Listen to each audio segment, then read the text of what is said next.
ಕುಂದಗೋಳ ತಾಲೂಕಿನ ದೇವನೂರು ಗ್ರಾಮದಲ್ಲಿ ಶುಕ್ರವಾರದಂದು ಅತ್ಯಂತ ಸಡಗರ ಮತ್ತು ಸಂಭ್ರಮದ ವಾತಾವರಣ ಮನೆಮಾಡಿತ್ತು. ಗ್ರಾಮದ ಆರಾಧ್ಯ ದೈವಗಳಾದ ಶ್ರೀ ದ್ಯಾಮವದೇವಿ, ಶ್ರೀ ಕರಿಯಮ್ಮದೇವಿ ಹಾಗೂ ಶ್ರೀ ದುರ್ಗಮ್ಮದೇವಿಯರ ನೂತನ ಶಿಲಾಮೂರ್ತಿಗಳ ಪುರ ಪ್ರವೇಶ ಕಾರ್ಯಕ್ರಮವು ವಾದ್ಯ ವೈಭವಗಳೊಂದಿಗೆ ಅತ್ಯಂತ ವಿಜೃಂಭಣೆಯಿಂದ ನೆರವೇರಿತು. ನೂತನ ಶಿಲಾಮೂರ್ತಿಗಳನ್ನು ಬರಮಾಡಿಕೊಳ್ಳಲು ಗ್ರಾಮವೇ ಮದುವಣಗಿತ್ತಿಯಂತೆ ಸಜ್ಜಾಗಿತ್ತು.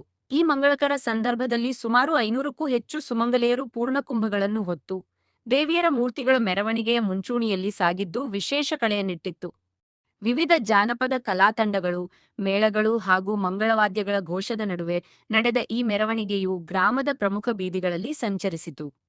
ಭಕ್ತರು ದೇವಿಯರ ಮೂರ್ತಿಗಳಿಗೆ ಪುಷ್ಪವೃಷ್ಟಿ ಕರೆದು ಭಕ್ತಿಯ ನಮನ ಸಲ್ಲಿಸಿದರು. ಗ್ರಾಮದ ಹಿರಿಯರು, ಯುವಕರು ಹಾಗೂ ಸಹಸ್ರಾರು ಭಕ್ತಾದಿಗಳು ಒಗ್ಗೂಡಿ ಈ ಧಾರ್ಮಿಕ ಕಾರ್ಯಕ್ರಮಕ್ಕೆ ಸಾಕ್ಷಿಯಾದರು. ದೇವಸ್ಥಾನದ ಜೀರ್ಣೋದ್ಧಾರ ಹಾಗೂ ನೂತನ ಮೂರ್ತಿಗಳ ಪ್ರತಿಷ್ಠಾಪನೆಯ ಈ ಘಟ್ಟವು ಗ್ರಾಮದ ಐಕ್ಯತೆ ಮತ್ತು ಧಾರ್ಮಿಕ ಶ್ರದ್ಧೆಯನ್ನು ಪ್ರತಿಬಿಂಬಿಸುವಂತಿತ್ತು. ಇಡೀ ದಿನ ನಡೆದ ಈ ಕಾರ್ಯಕ್ರಮದಲ್ಲಿ ದೇವನೂರು ಗ್ರಾಮದ ಸಕಲ ಸದ್ಭಕ್ತರು ಪಾಲ್ಗೊಂಡು ದೇವಿಯರ ಕೃಪೆಗೆ ಪಾತ್ರರಾದರು. ಭಜನೆ ಹಾಗೂ ಜಯಘೋಷಗಳಿಂದ ಗ್ರಾಮದ ತುಂಬೆಲ್ಲ ಭಕ್ತಿಭಾವದ ಅಲೆ ಎದ್ದಿತು.